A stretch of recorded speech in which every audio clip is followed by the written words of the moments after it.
Hey guys, welcome back to my channel. இன்னைக்கு நம்ம ஒரு சூப்பரான ஃபேண்டசியோட இருக்கிற ஒரு கொரியன் மினி ட்ராமாவை தான் பார்க்க போறோம். தெரியாம தூக்கு மாட்டி செத்து போற ஹீரோக்கு மறுபடியும் உயிரோட வாழ்றதுக்கு ஒரு வாய்ப்பு கிடைக்குது.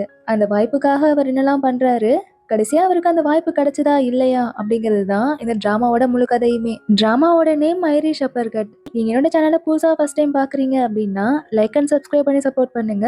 இப்போ வாங்க நம்ம வீடியோக்குள்ள போலாம். கதையோட ஆரம்பத்திலேயே ஹீரோ தூக்கம் மாட்டிட்டு அப்படியே சாவோட விளிம்புல துடிச்சிட்டு இருக்காரு. இப்ப பேக்ரவுண்ட்ல ஹீரோவோட வாய்ஸ் ஓவர் கேக்குது. வாழ்க்கை ஒரு தடவை நம்ம கையை விட்டு போயிடுச்சுன்னா அது மறுபடியும் திரும்ப வராது. நம்ம எல்லாரும் நம்ம கிடைச்ச வாழ்க்கைய ரொம்பவே வேஸ்ட் பண்ணிட்டு இருக்கோம். ஆசைப்பட்ட வாழ்க்கைய வாழ போற நேரத்துல அவசரப்பட்டு முட்டாள்தனமா என்னோட வாழ்க்கையவே முடிச்சுக்கிட்டேன். இல்ல, என்னோட வாழ்க்கைய வாழ்றதுக்கு எனக்கு இன்னொரு வாய்ப்பு வேணும் அப்படின்னு சொல்றதோட கட் பண்ணி அப்படி இவரோட வாழ்க்கையில என்ன நடந்துச்சு அப்படிங்கறத ஒரு பிளாஷ்பேக்கா கட்டுறாங்க. ஹீரோக்கு இப்ப 31 வயசுங்க. கேர்ள் ஃப்ரெண்ட்லாம் இருந்தாலும் கல்யாண பேச்சே எடுக்காம தள்ளி போட்டு இப்ப வயசு 31 ஆச்சு. இதுக்கு காரணம் இவருக்கு இருக்கிற கடன் சுமையும் குடும்ப பொறுப்புகளும் தான். இப்ப இவருக்கு அவங்க அம்மா கால் பண்ண அடிக்கடி இந்த மாதிரி தான் ஃபோன் பண்ணி செலவுக்கு பணம் கேட்கறதுனால இப்ப ஃபோன் எடுத்ததுமே, நேத்து தானே அப்பாவோட மெடிக்கல் செலவுக்கு பணம் அனுப்பி வச்சேன், இப்ப எதுக்கு மறுபடியும் கால் பண்றீங்க அப்படிங்கிற மாதிரி கேக்குறாரு. அவங்க அம்மாவா, நம்ம ஹீரோவோட பாட்டி இவரை பார்க்க ஆசைப்படுறதுனால அப்படியே கொஞ்சம் வந்துட்டு போறியாப்பா அப்படின்னு கேட்க தான் கால் பண்ணிருப்பாங்க. ஆனா அப்ப கூட இவங்க பணத்துக்காக தான் நம்மள கூப்பிடுறாங்கன்னு நினைச்சுக்கிட்டு, இங்க பாருங்கம்மா, என்னால வர முடியாது. உங்களுக்கு பணம் வேணும்னா எனக்கு சம்பளம் போட்டதுக்கு அப்புறம் டெக்ஸ்ட் பண்ணுங்க. உங்களுக்கு எவ்வளவு தேவைப்படுதோ அதை அனுப்பி வைக்கிறேன்னு சொல்லிட்டு காலை கட் பண்ணிடுறாரு.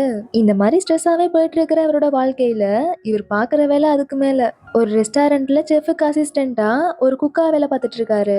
அதுலயும் அவரோட செஃப்க்கும் இவருக்கும் ஒத்து போகாம கை தகராறு ஆயிடுது. அப்பதான் ஒரு நாள் இவர் அப்ளை பண்ணியிருந்த கிச்சன் கொலாசம் அப்படிங்கிற ஒரு ஃபேமஸான குக்கிங் ஷோல இருந்து இவருக்கு இன்விடேஷன் வந்திருக்கு. வாழ்த்துக்கள் ஸ்ரீயும், கிச்சன் கொலாசம்ல கலந்துக்க போற 100 போட்டியாளர்கள்ல நீங்களும் ஒருத்தர்னு மெயில் வந்திருக்கிறத பார்த்துட்டு நேரா அந்த ஷோக்கு தான் போறாரு. அந்த ஷோவை ரன் பண்றவரு துனாம் அப்படிங்கிற ரொம்பவே ஃபேமஸான ஒரு செஃப். அவர் முன்னாடி போயிட்டு நம்ம ஹீரோ ஒரு பண்ண போற டிஷ்ஷை பத்தி சொல்றதுக்கே ரொம்ப திணறிட்டு இருக்காரு. இதுக்கப்புறம் அவரோட எக்ஸ்பீரியன்ஸ் திறமையெல்லாம் யூஸ் பண்ணி ஒரு டிஷ்ஷை சமைச்சு நம்ம துனாம் கிட்ட கொடுக்க அவரும் அதை சாப்பிட்டு பார்த்துட்டு, உனக்கு உண்மையாவே சமைக்க தெரியுமா இல்ல தெரியாதா, இந்த டிஷ்ல எந்த ஒரு டேஸ்ட்டுமே இல்ல, நீ பாஸ் ஆனது ரொம்பவே கஷ்டம்னு சொல்லிட்டு போயிட்டு இருக்காரு. ஹீரோவால அதை ஏத்துக்கவே முடியல. ஏன்னா இந்த டிஷ்ஷை ஆல்ரெடி இவரோட கேர்ள் ஃப்ரெண்டுக்கு செஞ்சு கொடுத்திருப்பாரு. அவங்களுக்கு இந்த டிஷ் ரொம்பவே பிடிச்சிருக்கும். இவரு இந்த மாதிரி சொல்லிட்டு போகவும், இப்படி சொல்லிட்டு போனா என்ன அர்த்தம், இந்த டிஷ்ல என்ன ப்ராப்ளம்னு சொல்லுங்கன்னு கேட்க, அதுக்கு துனாமும், ஒரு டிஷ் பர்ஃபெக்டா வரணும் அப்படின்னா அதுல சேர்த்திருக்கிற இன்கிரீடியன்ஸ் ரொம்பவே முக்கியம். இந்த டிஷ்ல சேர்த்திருக்கிற சாஸ் ஒட்டுமொத்த டிஷ்ஷையுமே ஸ்பாயில் பண்ணிடுச்சுன்னு சொல்லிட்டு நம்ம ஹீரோவை பார்த்து, நீ ஏன் செஃப் ஆன அப்படிங்கிற மாதிரி ஒரு கேள்வி கேக்குறாரு. நம்ம ஹீரோக்கு என்ன பதில் சொல்றதுன்னே தெரியல. அப்படியே திணறி போய் நின்னுட்டு இருக்க, இங்க இருந்து முதல்ல கிளம்பு, நீ ஃபெயில் ஆயிட்ட அப்படின்னு சொல்லிட்டு போறாரு. இத கேட்டதும் ஹீரோக்கு என்ன ஆச்சுன்னு தெரியல. மறுபடியும் இதை டேஸ்ட் பண்ணி பாருங்கன்னு துனான்டா பிரச்சனை பண்ண ஆரம்பிக்கிறாரு. அவரா அந்த டிஷ் அப்படியே வாங்கிட்டு குப்பையில போட்டுட்டு, இந்த டிஷ்ஷும் ஃபேக்கு, நீயும் ஃபேக்குன்னு சொல்லிடுறாரு. அதுக்கப்புறம் என்ன, ஹீரோவை வலுக்கட்டாயமா அந்த இடத்துல இருந்து வெளில அனுப்பிடுறானுங்க. இதுல ஹீரோவோட கேர்ள் ஃப்ரெண்ட் வேற. நம்ம 2 பேரும் புதுசா ஒரு வீட்டை ரெண்டுக்கு எடுத்து அதுல சேர்ந்து வாழலாமா அப்படிங்கிற மாதிரி பேசிட்டு இருக்காங்க. ஏற்கனவே டென்ஷன்ல இருந்த ஹீரோ இதை கேட்டுட்டு, நீ ஏன் அந்த டிஷ் நல்லா இருக்குன்னு சொன்ன, இப்ப நான் இருக்கிற நிலைமையில நம்ம 2 பேரும் சேர்ந்து வாழ்றதெல்லாம் ரொம்பவே முக்கியமா அப்படின்னு பிடிச்சு பயங்கரமா கத்தி விட்டுறாரு. அந்த நேரத்துல உங்க அம்மா வேற கால் பண்ண, உங்ககிட்ட இந்த தடவை சொல்றது, என்கிட்ட பணம் இல்ல, எனக்கு சம்பளம் போட்டதுக்கு அப்புறம் தான் அனுப்பி விட முடியும்னு கத்த. சாரிப்பா, நீ பிஸியா இருப்பன்னு நினைச்சேன், அதான் உங்ககிட்ட எதையும் சொல்லல. பாட்டிக்கு உடம்பு சரியில்லை, அதனாலதான் ஹாஸ்பிட்டல்ல இருந்தாங்க, இப்ப அவங்க இறந்து போயிட்டாங்க அப்படின்னு சொன்னதும் ஹீரோக்கு அவரோட பாட்டினா ரொம்பவே பிடிக்கும் போல. இது கேட்டதும், இது ஏன் நீங்க என்கிட்ட முன்னாடியே சொல்லாம இப்ப சொல்றீங்க அப்படின்னு அழவே ஆரம்பிச்சிடுறாரு. இப்ப அடுத்த நாள் ஒர்க்குக்கு போனா அங்க நேற்று டெலிகாஸ்டான குக்கிங் ஷோவை பார்த்துட்டு கூட இருக்கிறவங்களாம் அதே மாதிரி பண்ணி நம்ம ஹீரோவை கலாச்சி சிரிச்சிட்டு இருக்கானுங்க. இப்ப வாழ்க்கையில இவருக்குன்னு உருப்படியா கிடைச்சிருக்கிறதே அவரோட கேர்ள் ஃப்ரெண்ட் மட்டும்தான் போல. நேற்று நடந்ததுக்கு என்ன மன்னிச்சிடு, நான் வேணும்னே அப்படி பண்ணல, உண்மையாவே இந்த டிஷ் எனக்கு ரொம்பவே பிடிக்கும், எனக்கு உன்னோட சந்தோஷம் தான் முக்கியம், ஆனா நான் அப்படி நினைச்சு சொன்னதே உன்னை இவ்வளவு கஷ்டப்படுத்தணும்னு எதிர்பார்க்கல அப்படின்னு சொல்லி மெசேஜ் பண்ணிருக்காங்க. இதை பார்த்ததும் இவ்வளவு போய் இவ்வளவு கஷ்டப்படுத்திட்டோமே அப்படின்னு ஃபீல் பண்ண ஆரம்பிச்சிடுறாரு. இதுக்கப்புறம் சாரி கேட்டு சர்ப்ரைஸ் பண்ணலாம் அப்படின்னு சொல்லிட்டு அவரோட கேர்ள் ஃப்ரெண்ட் ரூமுக்கு போயிட்டு எப்படிலாம் சர்ப்ரைஸ் பண்ணலாம் அப்படின்ட்டு ப்ராக்டிஸ் எல்லாம் பண்ணி பார்த்துட்டு இருக்காரு. இப்ப யாரோ கதவோட பாஸ்வேர்ட் எல்லாம் போட்டுட்டு உள்ள வர மாதிரி சத்தம் கேக்குது. உடனே ஹீரோவும் அவரோட கிஃப்ட் எல்லாம் எடுத்துட்டு சர்ப்ரைஸ் பண்ண ரெடி ஆயிட, இப்ப அப்படியே கதவு வழியா ரூம் பார்த்தா அங்க ஒரு பையனும் வந்திருக்கான். என்னடா பண்றீங்கன்னு எட்டி பார்க்க அந்த டோர் ஓபன் ஆகி அப்படியே வெளில வந்து விழுந்துடுறாரு. இதை பார்த்துட்டு அவங்க 2 பேரும் கத்த, கேர்ள் ஃப்ரெண்டும் நமக்கு துரோகம் பண்ணிட்டாலே அப்படின்னு சொல்லிட்டு அப்படியே சோகமா வெளில நடந்து வந்துட்டு இருக்காரு. இப்ப அப்படியே கட் பண்ணா வீட்ல காட்டுறாங்க. இதுக்கப்புறமும் இந்த உலகத்துல வாழ்றதுல அர்த்தமே இல்லன்னு ட்ரிங்க்ஸ் எல்லாம் குடிச்சிட்டு எப்படி தூக்கு மாட்டிக்கிறதுன்னு லேப்டாப்ல பார்த்து அந்த தூக்கு கயிறெல்லாம் ரெடி பண்ணிட்டு இருக்காரு. கடைசியா மனசுடைஞ்சு லெட்டர்லாம் எழுதி வச்சுட்டு தூக்கு மாட்டி கீழ இருக்கிற அந்த ஸ்டூல தள்ளி விட போற நேரத்துல ரைட்டா ஒரு ஃபோன் கால் வருது. ஃபோன் இவரோட பாக்கெட்ல தான் இருக்கு. கால் பண்றது வேற யாரும் இல்ல, ஹீரோவோட கேர்ள் ஃப்ரெண்டு தான். ஹீரோவும் அந்த கால் அட்டன் பண்ணி பேச, ஒரு வழியா ஃபோன் எடுத்துட்டியா? உன்கிட்ட சொல்றதுக்கு குட் நியூஸ் பேட் நியூஸ் 2 இருக்கு. முதல்ல பேட் நியூஸ்ல இருந்தே ஆரம்பிக்கிறேன். என்னோட வீட்டுக்குள்ள யாருன்னு தெரியாத ஒருத்தன் மாஸ்க்லாம் போட்டுட்டு வந்திருக்கான். இதனால வீட்டை சுத்தி ஒரே போலீஸா இருக்காங்க. நேத்துல இருந்து என்னோட தங்கச்சி தான் என்னோட ரூம்ல இருக்கா. இன்னைக்கு அவ ட்ரிங்க்ஸ் பண்ணிட்டு வீட்டுக்குள்ள வந்தப்ப டாகோட காஸ்டியூம் போட்ட ஒருத்தன் கதவெல்லாம் உடைச்சிட்டு பாத்ரூம்குள்ள இருந்து வெளில வந்து விழுந்திருக்கான்னு சொல்லிட்டு இருக்காங்க. இதை கேட்டதும் நம்ம கேர்ள் ஃப்ரெண்ட போய் தப்பா நினைச்சிட்டோமேன்னு கண்ணெல்லாம் கலங்கி அழவே ஆரம்பிச்சிடுறாரு. இப்ப அப்படியே கண்ணெல்லாம் தொடச்சிட்டு, சரி இப்ப நீ எங்க இருக்க அப்படின்னு கேர்ள் ஃப்ரெண்ட கேட்டுட்டு தூக்கு மாட்டி இருக்கிறத மறந்துட்டு அந்த இடத்த விட்டு நகர ஸ்டூல் கீழே விழுந்து கழுத்துல மாட்டி இருக்கிற தூக்கு கயிறு கழுத்தையை நெரிக்க ஆரம்பிச்சிருது. இதுல போனையுமே கீழே போட்டுறாரு. இவரோட கேர்ள் ஃப்ரெண்டு பிசினஸ் மீட்டிங் விஷயமா வேற ஒரு ஊருக்கு போயிருப்பாங்க போல. அதை முடிச்சிட்டு வந்து உன்னை பாக்குறேன்னு சொல்லிட்டு குட் நியூஸ் என்னன்னு சொல்ல ஆரம்பிக்கிறாங்க. ஃபேமஸான செஃப் தோனாம் இருக்காருல்ல, அவரு ஹீரோக்கு கால் பண்ணிட்டு இருந்திருப்பாரு. ஆனா ஹீரோ தான் அவரோட ஃபோன் காலையே பார்த்திருக்க மாட்டாரு. தோனாம்க்கு ஹீரோவோட டிஷ் உண்மையாவே பிடிச்சிருக்கும். ஆனா ஷோக்காக அந்த மாதிரி சொன்னாரா என்னன்னு தெரியல. ஹீரோ அவரோட ஃபோன் கால் எடுக்காததுனால இவர் கொடுத்திருந்த டெம்பரவரி ஃபோன் நம்பரான நம்ம ஹீரோயின் ஃபோன் நம்பருக்கு கால் பண்ணி நாளைக்கு ஹீரோவா அவர் வந்து பார்க்க சொல்லியிருக்காரு. இதனால ஒருவேளை அவரோட ரெஸ்டாரண்ட்ல உனக்கு ஒரு நல்ல வேலை கிடைச்சாலும் கிடைக்கலாம், இது நல்ல விஷயம்ல அப்படின்னு சொல்லிட்டு இருக்க ஹீரோ கிட்ட இருந்து எந்த ஒரு பதிலுமே இல்ல. பாவம் ஹீரோவும் இதுல இருந்து தப்பிக்க எவ்வளவோ முயற்சி பண்ணிட்டு இருக்காரு. ஆனா அவரால முடியல. நாங்க வந்துட்டு உன்னை பாக்குறேன்னு ஹீரோவோட கேர்ள் ஃப்ரெண்டு காலை கட் பண்ணிட்டு துனாம் சொன்னது 100% உண்மைதான். இந்த மாதிரி முட்டாள்தனமா இறந்து போறேன்னா ஒரு ஃபேக் தான் அப்படின்னு நினைச்சிட்டு ஹீரோவும் அந்த கயித்திலே தொங்கி அப்படியே இறந்து போயிடுறாரு. இந்த சீனை தான் இந்த கதையோட ஸ்டார்டிங்லயே நமக்கு காட்டியிருப்பாங்க. இதுக்கப்புறம் பார்த்தா அப்படியே மயங்கி போய் கீழே விழுந்து கிடக்குறாரு. எந்திரிச்சதும் நமக்கு எதுவும் ஆகலைல்ல அப்படின்னு கழுத்துல தொட்டு பார்த்துட்டு அப்படியே சூசைட் பண்றதுக்கு முன்னாடி எழுதி வச்ச அந்த லெட்டர் எடுக்க ட்ரை பண்றப்ப அவரால் அதை தொட முடியல. அப்ப அங்க ஒரு லேடி நல்லா கருப்பு கலர்ல ட்ரெஸ் எல்லாம் போட்டுட்டு டைம் வேஸ்ட் பண்ணாம என் கூட வரியான்னு சொல்லிக்கிட்டே ஹீரோவோட பக்கத்துல வர, அப்பதான் ஹீரோ தூக்கு மாட்டி செத்து போன அவரோட உடம்பையே பாக்குறாரு. உன்ன நீயே கொன்னுட்டு இப்ப என்ன ஓவர் ஆக்டிங் பண்ற அப்படின்னு அந்த பாடியை திருப்புறாங்க பாருங்க. ஹீரோ அதை பார்த்துட்டு அப்படியே மறந்து போயிடுறாரு. இந்த காலத்து பசங்க எல்லாம் வாழ்க்கைய என்ன நினைச்சிட்டு இருக்காங்கன்னே தெரியல, நினைச்ச உடனே வாழ்க்கையை முடிச்சுக்கிறாங்கன்னு சொல்லிட்டு ஹீரோவோட டெட் பாடியை அந்த லேடி போட்டோ எடுத்துட்டு இருக்காங்க. ஆக்சுவலா இவங்க ஒரு கிரீம் ரீப்பர். இவங்களோட வேலையே இறந்து போன சோல்ஸ் எல்லாம் கலெக்ட் பண்ணி இறப்புக்கு அப்புறம் மறுவாழ்வு அப்படிங்கிற சொர்க்கத்துக்கு அனுப்பி வைக்கிறது தான். அதுக்காக இவரோட ஃபேஸ் எல்லாம் போட்டோ எடுத்து ரெஜிஸ்டர் பண்ணிட்டு இருக்காங்க. ஹீரோவா இது நான் இல்ல, இன்னும் நான் சாகலன்னு கத்திக்கிட்டே அந்த ரூமை விட்டு வெளில போக ட்ரை பண்ண இப்ப வேற ஒரு உலகத்துக்குள்ள வந்து விழுந்துடுறாரு. அவரோட ரூம் கதவை பாத்தீங்கன்னா அப்படியே ஆகாயத்துல தொங்கிட்டு இருக்கு. சுத்தி முத்தி பாக்குறாரு, அங்க யாருமே இல்ல. ஆனா கரையில கையில கிளவுஸ் எல்லாம் மாட்டிட்டு தலையை தொங்க போட்ட மாதிரி ஒரு பொண்ணு மட்டும் நின்னுட்டு இருக்கா. அந்த பொண்ணை பார்த்து இது எந்த இடம், நான் எங்க இருக்கேன்னு கேட்க ஹீரோவை கூட்டிட்டு வந்து அந்த கிரிம் ரிப்பர் இருக்காங்கல்ல அவங்க, உன்னை கிரிம் ரிப்பர்ஸோட உலகத்துக்கு வரவேற்கிறேன். நான் கிம்ஜின் சோல்ஸ் எல்லாம் கலெக்ட் பண்ற அசோசியேட்ல எக்ஸிகியூட்டிவா ஒர்க் பண்றேன். அப்புறம் இது ஹேனா அப்படின்னு அறிமுகப்படுத்திட்டு எப்பவும் சோல்ஸ் இந்த உலகத்துல கொஞ்ச நேரம் இருப்பாங்க, அதுக்கப்புறம் தான் அவங்கள நாங்க சொர்க்கத்துக்கு அனுப்பி வைப்போம். ஆனா இன்னைக்கு எனக்கு கொஞ்சம் வேலை இருக்கிறதுனால உன்னை சீக்கிரமாவே சொர்க்கத்துக்கு அனுப்பி வச்சுட்டு என்னோட வேலையை போய் பார்க்கணும்னு சொல்லிட்டு இருக்காங்க. ஹீரோவா இதெல்லாம் உண்மையே இல்ல, எல்லாமே என்னோட கனவுன்னு சொல்லிட்டு அங்கிருந்து ஓட ஆரம்பிக்கிறாரு. உடனே கிம்ஜின் பக்கத்துல இருக்கிற ஹெனாட்ட அவனை போய் புடின்னு சொல்ல அவளா நல்லா தூங்கிட்டு இருக்கா. அதுக்கப்புறம் ஒரு கத்து கத்தி எழுப்புனதுக்கு அப்புறம் தான் எந்திரிக்கிறா. இப்ப போயிட்டு ஹீரோவை பிடிச்சு அவரோட மெமரிஸ் எல்லாம் அழிக்கிறேன்னு சொல்லி அந்த கிளவுஸை யூஸ் பண்ணி ஒரு பஞ்ச் வைக்கிறா பாருங்க. ஹீரோ அப்படியே மயங்கி தண்ணிக்குள்ள விழுந்துடுறாரு. இதுக்கப்புறம் ஹீரோவை கார்ல எடுத்து போட்டு கூட்டிட்டு போயிட்டு இருக்க கிம்ஜின் ஹெனா கிட்ட காரை நிறுத்த சொல்றாங்க. ஹெனாவா பிரேக்கை அழுத்துறேன்னு சொல்லிட்டு ஆக்சிலேட்டரை மாத்தி அழுத்தி காரே கனாப்பனா ஓட்டிட்டு இருக்கா. இப்ப கார் போய் ஒரு இடத்துல நிக்க, நம்ம கிட்டத்தட்ட அந்த இடத்துக்கே வந்துட்டோம், ஏன் இப்ப காரை நிப்பாட்ட சொன்னீங்க அப்படிங்கிற மாதிரி கேக்குறா. இறந்து போன சோல்ஸ ஒரு போட்ல ஏத்தி விட்டுதான் சொர்க்கத்துக்கு அனுப்பி வைப்பாங்க போல. அப்படி போன ஒரு போட்ல ஏதோ ஒரு சோல் மட்டும் அந்த போட்ல இருந்து கீழே குதிச்சிருச்சான். இதனால இன்னைக்கு சர்வரும் ஒர்க் ஆகாது, சொர்க்கத்துக்கு போற வழியையும் க்ளோஸ் பண்ணி வச்சிருக்காங்க. இதுக்கு மேல எந்த ஒரு போட்டும் வராது அப்படிங்கறதுனால இவனை நாளைக்கு தான் அனுப்ப முடியும். அது வரைக்கும் டெம்பரவரியா இவனை எங்கேயாவது தங்க வைக்கணும், அதனால வேகமா காரை திருப்பு அப்படின்னு சொல்லிட்டு இருக்காங்க. இப்ப ஹெனாக்கு ஒரு டவுட் வருது. இங்க வர சோல்ஸோட மெமரிஸை நம்ம கம்ப்ளீட்டா அழிச்சறதுனால அந்த போட்ல இருந்து அவங்க குதிக்கணும்னா கூட அவங்களுக்கு அவங்களோட மெமரிஸ் தேவைப்படுது. அப்படி இருக்கிறப்போ இதெல்லாம் எப்படி நடந்திருக்கும்னு ஹெனா சொல்லிட்டு இருக்க கிம்ஜின் இத பத்தி யோசிக்கிறத விட்டுட்டு ஒழுங்கா உன்னோட வேலையை மட்டும் பாக்குறியா?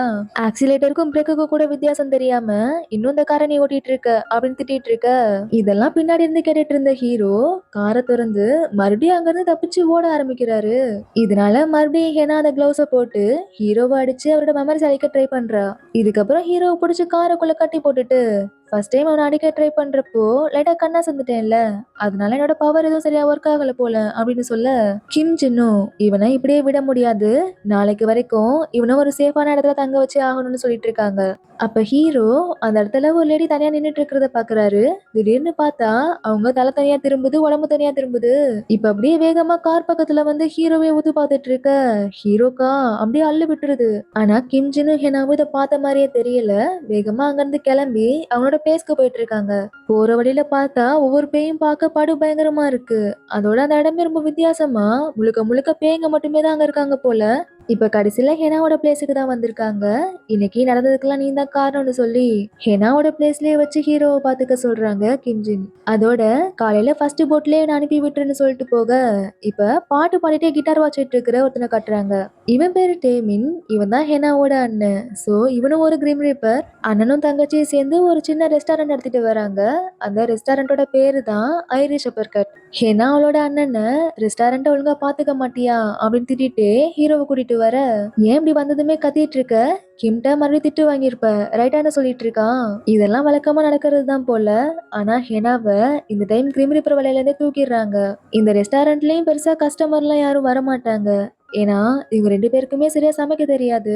இப்படி இருக்கிற நிலைமையில இவங்க வேலையும் போயிடுச்சா, இனிமேல் எப்படி வாழ போறோம்னு தெரியலையேன்னு புலம்பிட்டு இருக்க, மின் போயிட்டு ஹீரோ கிட்ட எங்க இருந்து வந்திருக்க அப்படிங்கிற மாதிரி பேச்சு கொடுத்துட்டு இருக்கான். அப்ப அந்த ரெஸ்டாரண்ட்டுக்கு ஏதோ ஒரு கஸ்டமர் வராங்க.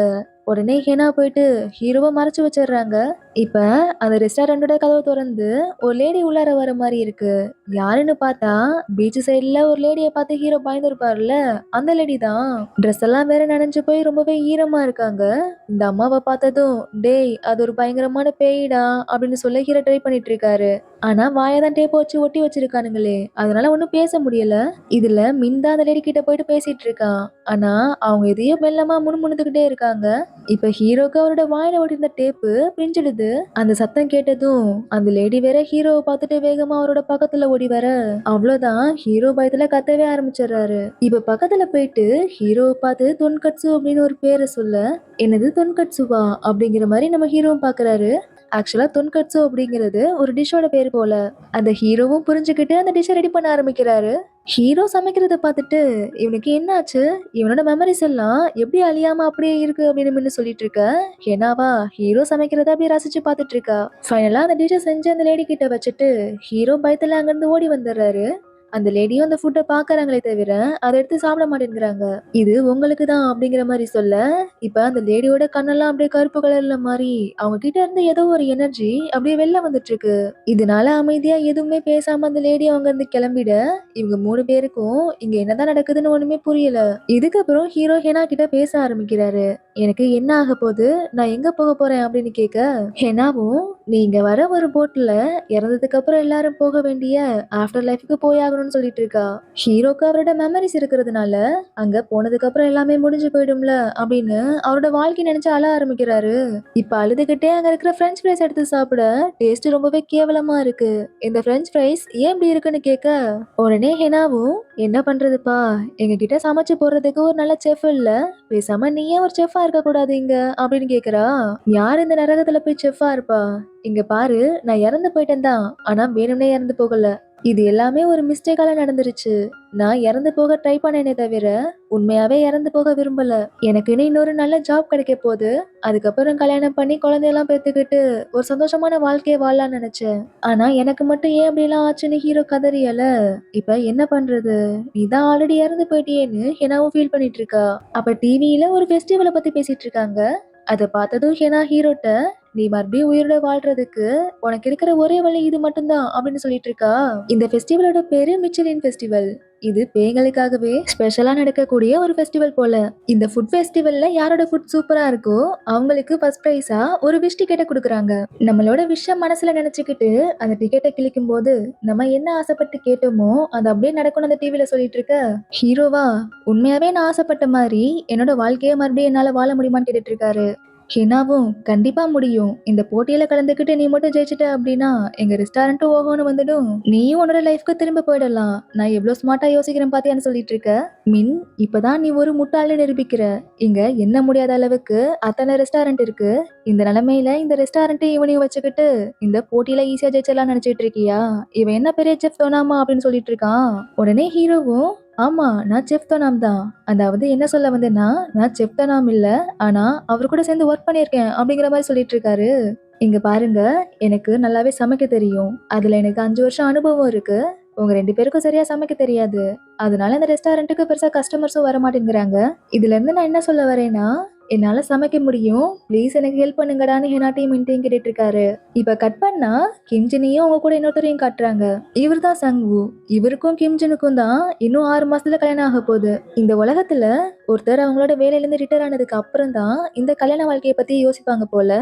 கிம்ஜினுக்கு இந்த வேலையில இருந்து நல்லபடியா ரிட்டையர் ஆகிட்டு சங்குவை கல்யாணம் பண்ணிக்கிறது தான் ரொம்ப வருஷம் கனவாவே இருந்துட்டு இருக்கு.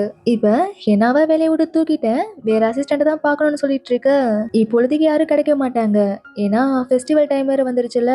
அதோட அந்த போட்ல இருந்து மிஸ் ஆன சோலை வேற தேடிட்டு இருக்கிறதுனால நிறைய பேர் அங்க போய் வேலை பார்த்துட்டு இருக்காங்கன்னு இங்க சங்கு சொல்லிட்டு இருக்காரு. அப்ப சங்குவோட மொபைல்ல நம்ம ஹீரோவை அடிக்கடி ஒரு லேடி வந்து பயன்படுத்துவாங்கல்ல, அந்த லேடியோட போட்டோ இருக்கு.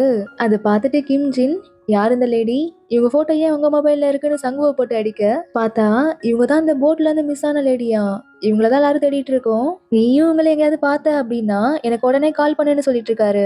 அப்பதான் கிம்ஜின் ஹெனா இவங்க கிட்ட நேத்து மெமரிஸ் எல்லாம் அழியாம இருக்கிறத பத்தி பேசிட்டு இருந்திருப்பாங்கல்ல, அதை நினைச்சு பார்த்துட்டு இருக்காங்க. அப்பன்னு பார்த்து சன்வு வேற ஒருவேளை யாருக்காவது கொஞ்சமா அவங்கள பத்தின மெமரிஸ் இருந்துருச்சு அப்படின்னா அதுக்கப்புறம் என்ன நடக்கும்னு உனக்கு கூட தெரியாதுன்னு பயமுறுத்தி விட்டுறாரு. இதனால கிம்ஜினும் என்ன ஆகும்னு வற்புறுத்தி கேட்க ஆரம்பிக்கிறாங்க. அதாவது இறந்து போனவங்களோட மெமரிஸ் எரேஸ் ஆகாம இருக்கிறதுக்கு ஒரே ஒரு காரணம் தான் இருக்குமா. இறந்து போனவங்க அவங்க விருப்பமே இல்லாம இறந்து போயிருந்தாங்க அப்படின்னா அவங்களோட மெமரிஸை அழிக்கவே முடியாதான். அதனாலதான் நம்ம ஹீரோக்குமே அவரோட மெமரிஸ் இன்னும் அழியாம இருக்கு போல. இந்த மாதிரி இறந்து போன சோல்ஸை யாராவது இந்த உலகத்துக்கு கூட்டு வந்தாங்க அப்படின்னா அது அவங்கள கடத்தினதுக்கு சமமா. ஒருவேளை இந்த மாதிரியான சோல்ஸ் தெரிஞ்சோ தெரியாமலோ ஆஃப்டர் லைஃப்க்கு அனுப்பி வைக்கப்பட்டுட்டாங்க அப்படின்னா யார் அந்த சோல்ஸை கூட்டிட்டு வந்தாங்களோ அவங்களை தண்டிக்கிற விதமா நிரந்தரமாவே இந்த உலகத்துல இருந்து அவங்களை அழிச்சிருவாங்க. இந்த ரூல்ஸை ரொம்பவே ஸ்ட்ரிக்டா ஃபாலோ பண்ணிட்டு இருக்காங்கன்னு சங்கு சொல்ல இதெல்லாம் தெரிஞ்சுக்கிட்ட கிம்ஜினுக்கு லேசா பயம் வர ஆரம்பிக்குது. இன்னொரு பக்கம் ஹீரோ சமைக்கலாம் அப்படிங்கிற முடிவோட ஏப்ரான்லாம் போட்டுட்டு அந்த ரெஸ்டாரண்ட்டை ஃபர்ஸ்ட் கிளீன் பண்ண ஆரம்பிக்கிறாரு. இதுக்கப்புறம் ஹெனா கிட்ட என்னென்ன டிஷ் எல்லாம் மெனுல ஆட் பண்ணலாம் அப்படிங்கிற மாதிரி பேசிட்டு இருக்க அப்பதான் ஹெனா நீ ஒன்னும் இங்க ரொம்ப நாளா இருக்க போறது கிடையாது. நம்ம இப்ப ஆஃப்டர் லைஃப் லாட் 20க்கு எதிரா ஒரு பெரிய கிரைமே பண்ணிட்டு இருக்கோம். நீ மட்டும் கிம்ஜின் கிட்ட மாட்டின அப்படின்னா அதோட உன் கதை அவ்வளவுதான் அப்படின்னு சொல்லிட்டு இருக்கா. அப்ப ரைட்டா யாரோ கதவு தட்டுற சத்தம் வேற கேக்குதா. உடனே ஹீரோ பயந்து போய் வேகமா ஒளிஞ்சுக்கிறாரு. ஹெனாவும் பயந்துகிட்டே கதவை திறக்க மின் தான் இந்த மாதிரி பயம்புறுத்தி ஹெனா கிட்ட விளையாண்டுட்டு இருந்திருப்பான். பரவாயில்ல, ரொம்ப வேகமா வந்து ஒளிஞ்சுக்கிட்டேன்னு ஹீரோவை பாராட்டிட்டு இருக்கிறப்போ இப்ப மறுபடியும் கதவு தட்டுற சத்தம் கேக்குது. இவனுக்கு வேற வேலையே இல்ல. மீன் மறுபடியும் இந்த மாதிரி என்கிட்ட விளையாடாதன்னு சொல்லிக்கிட்டு இப்ப கதவு திறந்து பார்த்தா இப்ப வந்திருக்கிறது கிம்ஜின். நேத்து சூசைட் பண்ணி இறந்து போனால அவ எங்க இருக்கான்னு கேட்டுக்கிட்டே உள்ளார வந்து தேட ஆரம்பிக்கிறாங்க. ஹெனாவும் எதுவுமே பேசாம அப்படியே அமைதியா நிக்க இல்ல இப்படி மட்டும் நடந்திருக்க கூடாது, நீ அவனை ஃபர்ஸ்ட் போட்லயே ஆஃப்டர் லைஃப்க்கு அனுப்பி வச்சிட்டியான்னு கேக்குறாங்க. உடனே ஹெனாவும் ஆமா இப்பதான் அவனை அனுப்பி வச்சுட்டு வரேன் அப்படின்னு சொன்னதும் கிம்ஜினுக்கு வந்த கோவத்துல ஹெனாவை அடிக்கவே கையை வாங்கிடுறாங்க. எனக்கு கொஞ்சம் பீர் கொடுன்னு சொல்லிட்டு சங்குவங்க கிட்ட சொன்னதெல்லாம் அப்படியே நினைச்சு பார்த்துட்டு இருக்க இங்க ஹீரோவும் மின்னும் வந்து ஒளிஞ்சிருக்காங்க. மின் வேணும்னே ஹீரோவை மாட்டி விடுற மாதிரி ஹீரோட்ட வம்புத்துட்டு எனக்கு பசிக்குது ஒழுங்கா சமைச்சு கொடுன்னு அந்த இடத்துல உட்காந்து எழுதியெல்லாம் கட்டிட்டு இருக்கான். இங்க கிம்ஜினும் பீரை குடிச்சிட்டு ரொம்பவே டென்ஷனா அங்க இருந்து கிளம்பிடுறாங்க. இதுக்கப்புறம் ஹீரோ மின் கேட்ட மாதிரியே அவனுக்கு சமைச்சு கொடுக்குறாரு. அவனும் நல்லா சாப்பிட்டுட்டு இருக்கான். இப்ப ஹெனா ஹீரோட்ட சமைக்கிறதுக்கு என்னென்ன திங்ஸ் எல்லாம் வேணும்னு சொல்லு போய் வாங்கிட்டு வரேன் அப்படின்னு சொல்லி கேட்க பார்த்தா ஹீரோ ஒரு பெரிய லிஸ்டே போட்டு வச்சிருக்காரு. என்னது இத்தனை சாமானமா? இது எல்லாத்தையும் வாங்குறதுக்கு ரொம்ப காசு ஆகும் போலயே, எல்லாம் ரொம்ப எக்ஸ்பென்சிவா இருக்கு அப்படின்னு சொல்ல, துனாம் சொல்லியிருப்பார்ல, இன்கிரீடியன்ஸ் பர்ஃபெக்டா இருந்தா டிஷ்ஷும் நல்லா வரும்னு. அதை மனசுல வச்சுக்கிட்டு இன்கிரீடியன்ஸ் குவாலிட்டியா இருந்தாதான் இந்த டிஷ்ஷோட டேஸ்டும் நல்லா இருக்கும். அப்பதான் என்னால இந்த போட்டியில வின் பண்ணி என்னோட லைஃப்க்கு போக முடியும்னு ஹீரோ சொல்லிட்டு இருக்காரு. இதனால ஹெனாவும் சரி சரி போய் வாங்கிட்டு வரேன் அப்படின்னு சொல்லிட்டு இப்ப சைலண்டா மின்னோட காசை தான் எடுத்துட்டு போறாங்க. இதை மின்னும் நோட்டீஸ் பண்ணிட்டு ஹெனாவோட பின்னாடியே ஓடிட்டு இருக்கான். மின்ன ஃபாலோ பண்ணிட்டு ஹீரோ ஓடி வர அங்க சீக்கிரட்டா ஒரு டோர் இருக்கிறத பாக்குறாரு. ஒரு இடத்துல இருந்து இன்னொரு இடத்துக்கு போறதுக்கு இந்த மாதிரி டோர்ஸ் எல்லாம் கூட யூஸ் பண்ணுவாங்க போல. ஹீரோவா இதெல்லாம் அப்படியே ஆச்சரியமா பார்த்துட்டு இருக்காரு. இதுக்கப்புறம் ரெஸ்டாரண்ட்ல காட்டுறாங்க. நான் இறந்து போயிட்டாலும் மறுபடியும் வாழ்றதுக்கு எனக்கு இன்னொரு வாய்ப்பு கிடைச்சிருக்கு. எதுக்குமே உதவாத அந்த ரெண்டுத்தையும் வச்சுட்டு இந்த போட்டியில ஜெயிக்கிறதுலாம் ரொம்பவே கஷ்டம். நம்ம தான் நம்ம திறமையால இந்த பாலா போன ரெஸ்டாரண்ட்டை மேல கொண்டு வரணும் அப்படின்னு சொல்லிட்டு இருக்கிறப்பவே அங்க கோட் ஷூட் எல்லாம் போட்டுட்டு கண்ணாடி போட்டு ஒருத்தர் வராரு. கஸ்டமர் வந்துட்டாங்கன்னு ஹீரோ போய் மறைஞ்சுக்கிறாரு. இப்ப கஸ்டமர் கிட்ட ஏனாதான் கொஞ்சம் கொஞ்சமா திணறி ஆர்டர் எடுத்துட்டு இருக்கா. இத பார்த்துட்டு ஹீரோக்கு தான் பாவம், இவ ஒழுங்கா ஆர்டர் எடுத்துட்டு வந்துருவாளா இல்லையா அப்படின்னு டென்ஷன் ஆயிட்டு இருக்கு. இதுதான் மெனுன்னு காமிக்க அந்த கண்ணாடிக்காரரும் அதுல இருக்கிற போர்க்க வச்சு செஞ்ச ஒரு டிஷ் ஆர்டர் பண்றாரு. உடனே ஹெனா ஆர்டர் எடுத்துட்டு வந்துட்டு ஹீரோ கிட்ட அந்த டிஷ்ஷோட பேரையே திக்கி தயந்து தான் சொல்லிட்டு இருக்கா. இங்க பாரு, நர்வஸ் ஆகாத, நல்லா மூச்சை இழுத்து விடு, ரிலாக்ஸா பேசு, பதட்டப்படாதன்னு ஹீனாவை கூல் பண்ணி விட்டுட்டு செஃப் தனாம் கூட வேற ஒர்க் பண்ணிருக்கோம்னு சொல்லி வச்சிருக்கோம், அதுக்கேத்த மாதிரி நம்ம பேரை தக்க வச்சுக்கணும் நினைச்சிட்டு அவர் ஆர்டர் பண்ண டிஷ் சமைக்க ஆரம்பிக்கிறாரு. இதுக்கப்புறம் அழகா டெக்கரேஷன் எல்லாம் பண்ணி ஹெனாட்ட கொடுத்து விட ஃபர்ஸ்ட் டைம் சாப்பிட்டு பார்த்துட்டு போருக்கு சரியா வேகல, நல்லா வேக வச்சு எடுத்துட்டு வாங்க அப்படின்னு சொல்ல அதே மாதிரி நல்லா வேக வச்சு இப்ப எடுத்துட்டு போறாங்க. இதை சாப்பிடுறப்ப இதுல இருந்து வர ஜூஸ் எனக்கு பிடிக்கல, அதனால ட்ரை பண்ணி எடுத்துட்டு வாங்கன்னு மறுபடியும் அனுப்பி விடுறாரு. இந்த தடவை நம்ம ஹீரோவே போய் என்னன்னு கேட்டு வந்துடலான்னு ஹீரோவே அந்த டிஷ் எடுத்துட்டு போக இப்பயும் சாப்பிட்டு பார்த்துட்டு இனிமே இதுல அந்த ஜூஸ் இருக்கு அப்படின்னு சொல்ல ஹீரோ கடுப்பாயிடுறாரு. இந்த டிஷ்ஷோட ஃபிளேவரே இதுதான், இது தெரியாம தான் ஆர்டர் பண்ணியா, பார்க்க சின்ன பையனா இருக்க, ஆனா உனக்கு குறை சொல்றதெல்லாம் ரொம்பவே பிடிக்கும் போலயே, இந்த டிஷ்ஷை செய்யறதுக்கு எவ்வளவு செலவாகுதுன்னு தெரியுமா, நீ முதல்ல எந்திரி, நீ சாப்பிடவே வேணாம், இங்க இருந்து கிளம்புன்னு வெளில அனுப்பி விட்டுறாரு. உடனே ஹெனா ஏன் இந்த மாதிரி கஸ்டமரை வெளில அனுப்பி விட்ட அப்படின்னு கோவப்பட, யாரு இவன் கஸ்டமரா, இடிச்சவன் கிடைச்சிட்டான்னு இஷ்டத்துக்கு குறை சொல்லிட்டு இருக்கான், பொடி பையன் அப்படின்னு திட்ட, அவர் ஒன்னும் பொடி பையன்லாம் இல்ல, அவருக்கு 100 வயசுக்கு மேல இருக்கும், இவர் தான் மிஸ்டர் பார்க், ஹெல்த் ஆபீஸ்ல இருந்து வந்திருக்காரு, ஃபுட் சர்வீஸ் இண்டஸ்ட்ரியில இருக்கிற பெரிய ஆளுங்கள்லயே இவரும் ஒருத்தர், அநியாயமா வந்த ஒரு விஐபி கஸ்டமர் அப்படி அடிச்சு துரத்துட்டீங்களே அப்படின்னு மின் இப்பதான் எல்லாத்தையும் சொல்லிட்டு இருக்கான். உடனே ஹீரோக்கு செம்மையா டென்ஷன் ஆயிடுது. இதையே நீ என்கிட்ட முன்னாடியே சொல்லல, இந்த மாதிரி தான் இவன் எதுக்குமே உதவ மாட்டேங்கிறான், நீ என்னன்னா ஒரு ஆர்டர் கூட ஒழுங்கா எடுக்க மாட்டேங்கிற, நான் ஒருத்தனே இவ்வளவுதான் பண்றது அப்படின்னு கத்திட்டு இருக்காரு. அப்ப ரைட்டா டிவில அன்னைக்கு நடந்த ஷோ டெலிகாஸ்ட் ஆயிட்டு இருக்கு. இப்ப ஹீரோ தொனாம் கிட்ட பிரச்சனை பண்ணது, தொனாம் ஹீரோவை பார்த்து ஃபேக்னு சொன்னதுன்னு எல்லாத்தையுமே பாத்துறானுங்க. உடனே ஹீரோ வேகமா போயிட்டு டிவி ஆஃப் பண்ண, இதுதான் நீ செஃப் தொனாம் கிட்ட ஒர்க் பண்ணதான்னு மின் கேக்குறான். ஹீரோவும் இதெல்லாம் உண்மை இல்ல, வெறும் வியூஸ்க்காக எடிட் பண்ணி போட்டிருக்கானுங்க அப்படின்னு சமாளிச்சிட்டு இருக்க, அதெல்லாம் அவங்க நம்புற மாதிரியே தெரியல. ஆக்சுவலா இந்த ஷோக்கு அப்புறம் அவர் உண்மையாவே எனக்கு கால் பண்ணியிருந்தாரு, அதோட அவரை மீட் பண்ணி அவர் கூட ஒர்க் பண்ற வாய்ப்பும் எனக்கு கிடைச்சது, நான் சொல்றது உண்மைதான், என்ன நம்புங்கன்னு சொல்லிட்டு இருக்க. மின்னா இங்க பாரு, நீ ஒரு ஃபேக்னு ஒத்துக்கோ, நீ ஃபேக் தான், நீ சமைச்ச ஃபுட்டும் ஒரு ஃபேக் தான் அப்படின்னு சொல்லிட்டு போறான். ஹெனாவும் ஏங்கள இந்த மாதிரி ஏமாத்தி முட்டாளாக்குன அப்படின்னு சொல்லிட்டு இருக்கா. இதுக்கப்புறம் அப்படியே நைட் காட்டுறாங்க. ஹீரோக்கு மின் சொன்ன வார்த்தை தான் மனசுக்குள்ள ஓடிட்டே இருக்கு, தூக்கமே வரல. இதனால வீட்டுல யாருமே இல்லாத சமயமா பார்த்து கையில அவர் செஞ்ச ஸ்நாக்ஸ் எல்லாம் எடுத்துக்கிட்டு அங்கிருந்து மெதுவா கிளம்ப ஆரம்பிக்கிறாரு.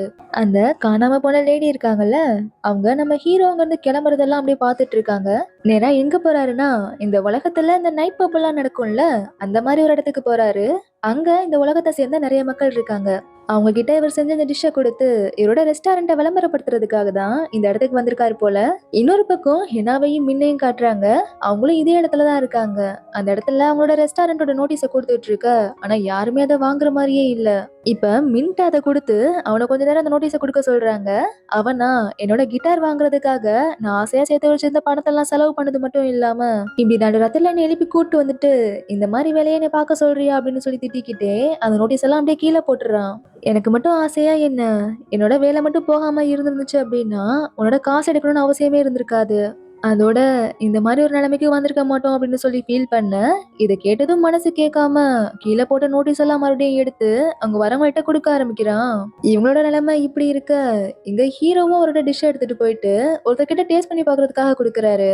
ஆனா அவருக்கா அதை டேஸ்ட் பண்ணி பாக்குறதுக்கு வாயே இல்லைங்க, அதை அப்படியே அவரு எடுத்து ஸ்மெல் தான் பண்ணி பார்த்துட்டு இருக்காரு. உடனே நம்ம ஹீரோ இதை பார்த்துட்டு பயந்து அங்கிருந்து அப்படியே கிளம்ப பாக்க, அப்ப ரைட்டா யாரோ நம்ம ஹீரோவை அங்கிருந்து இழுத்துட்டு போற மாதிரி காட்டுறாங்க. அந்த இடத்துல ஃபுட்டெல்லாம் குடுக்கணும் அப்டின்னா, அதுக்கு முதல்ல பர்மிஷன் வாங்கியிருக்கணும் போல. இதெல்லாம் தெரியாத நம்ம ஹீரோ அந்த இடத்துல ஃபுட்ட குடுத்தனால, அந்த இடத்தோட சூப்பர்வைசர் வந்துட்டு, இதுக்கெல்லாம் யாரு உன்ன அலோவ் பண்ணதுன்னு அப்டியே அடிக்க வர, ரைட்டா ஹெனா அங்க வந்து அவனோட மண்டையிலே ஒரு போடு போடுறாங்க. இதனால அவன் அப்படியே அங்க மயங்கி விழுந்துட, ஹீரோவ அங்கருந்து சேஃபா கூட்டு போயிடுறாங்க. இங்க மின் இருக்கான்ல, அவன் அங்க நடக்கிற ஒரு மியூசிக் கான்சர்ட் அப்படியே பார்த்துட்டு இருக்கான். அவனுக்கு இந்த கிட்டார் வாசிக்கிறது, பாட்டு பாடுறது இதெல்லாம் ரொம்பவே பிடிக்கும். அதனால அந்த கான்சர்ட்டே அப்படியே மெய்மறந்து பார்த்துட்டு இருக்க, ஒரு கட்டத்துல அவன அறியாமலே அந்த கிட்டார் எடுத்து வாசிச்சுக்கிட்டே அவங்க கூட சேர்ந்து பாட ஆரம்பிக்கிறான். இன்னொரு பக்கம் ஹீரோவை ஹெனா மறுபடியும் இதே இடத்துக்கே கூட்டு வந்துடுறாங்க. இப்ப ஒருத்தன் தெரியாம ஹெனா மேல இடிச்சிட, அவங்க கையில வச்சிருந்த அந்த நோட்டீஸ் பேப்பர்லாம் கீழ விழுந்துடுது. அங்க வரவங்க போறவங்க எல்லாரும் அந்த நோட்டீஸ் பேப்பரை மீச்சிட்டு போயிட்டு இருக்க, ஏன்னா அது எல்லாத்தையும் தொடச்சு விட்டு எடுத்துட்டு இருக்காங்க. இன்னொரு பக்கம் மின் இங்க பாடின பாட்டு எல்லாருக்குமே ரொம்ப பிடிச்சு போயிடுது. அதனால அங்க இருக்கிற எல்லாரும் ஸ்டேஜ்ல வந்து பாட சொல்ல, மின்னுக்கா ரொம்பவே தயக்கமா இருக்கு. அதனால நம்மளால முடியாது அப்படின்னு சொல்லிட்டு அங்கிருந்து கிளம்புறான். இங்க ஹெனா படுற கஷ்டத்தெல்லாம் பார்த்துட்டு என்ன நினைச்சான்னு தெரியல.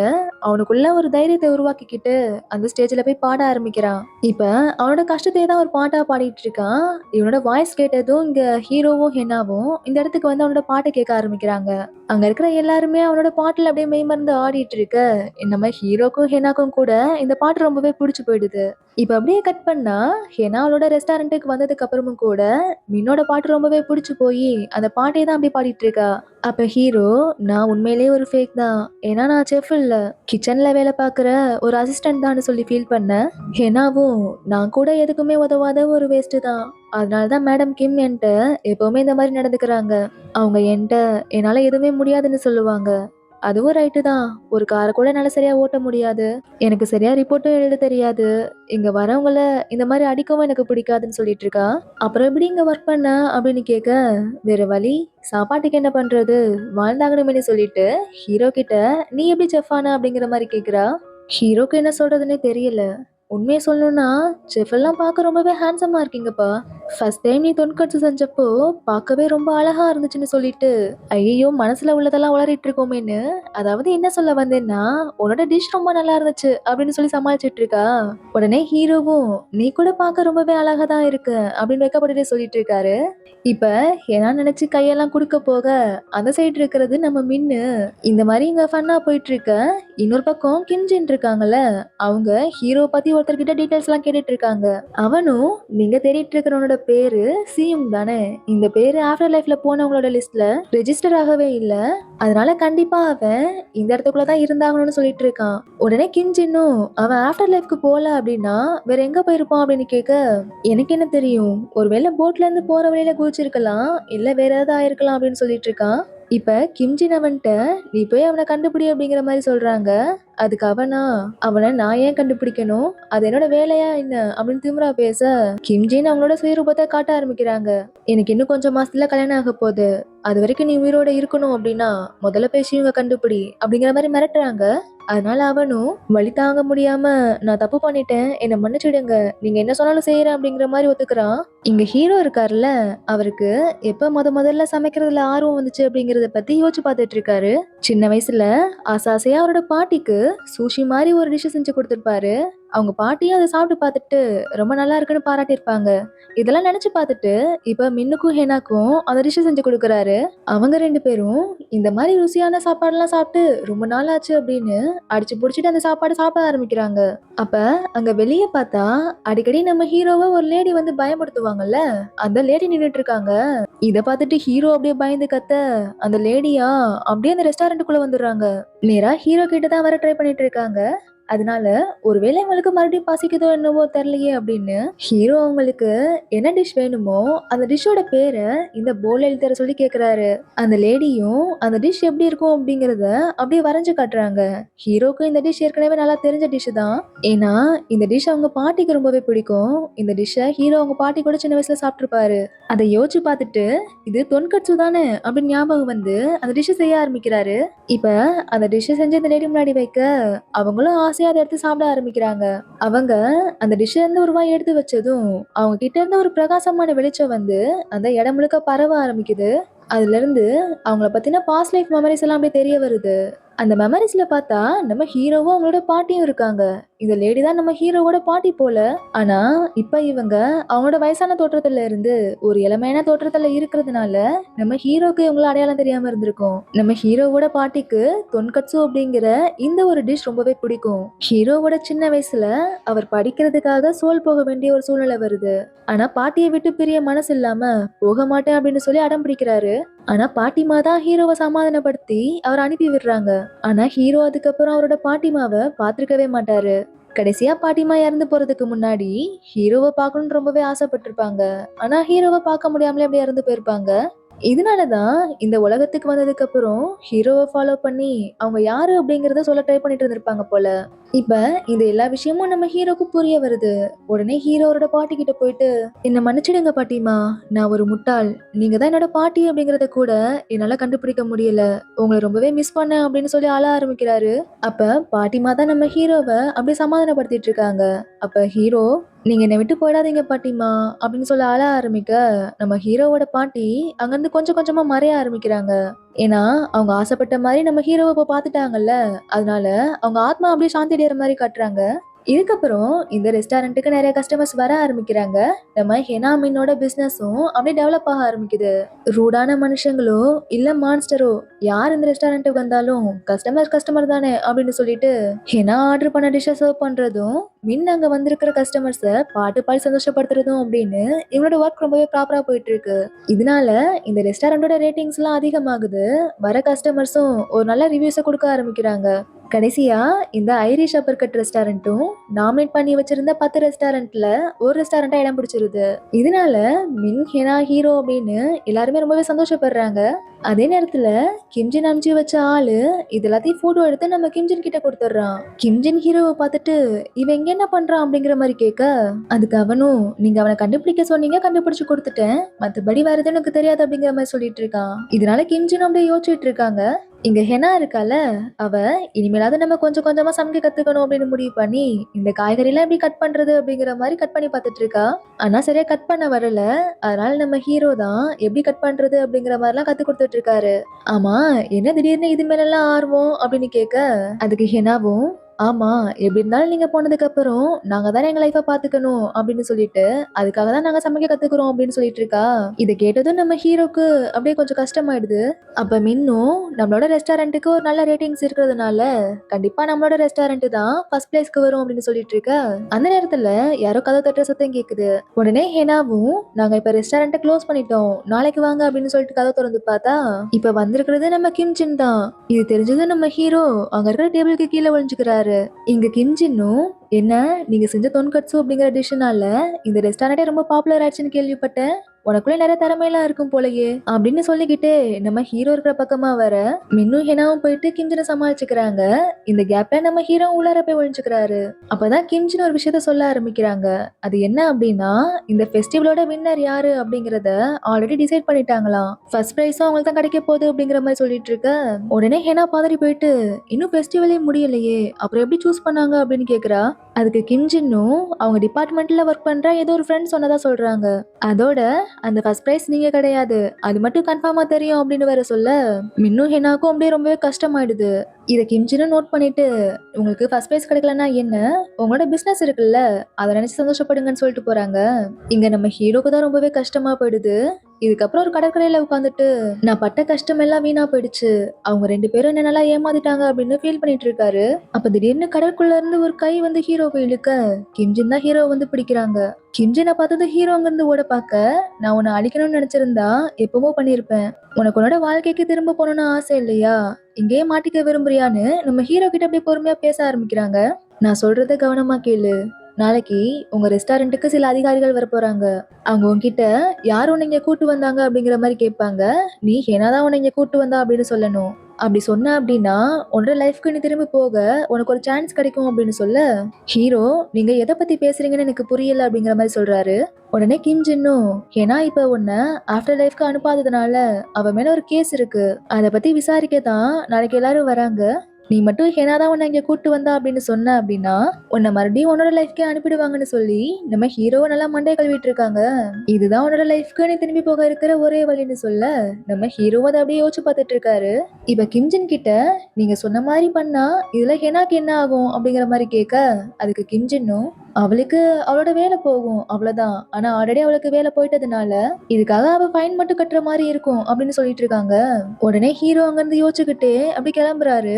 கிம்ஜின் நாளைக்கு காலையில பாப்போம். நீ நாளைக்கு சொல்ல போறதுல தான் உன்னோட வாழ்க்கை அடங்கியிருக்கு அப்படின்னு வேற சொல்லி அனுப்ப நம்ம ஹீரோவும் ரொம்பவே சோகமா அங்கிருந்து அப்படி நடந்து வந்துட்டு இருக்காரு. இப்ப அப்படியே நைட்டு காட்டுறாங்க.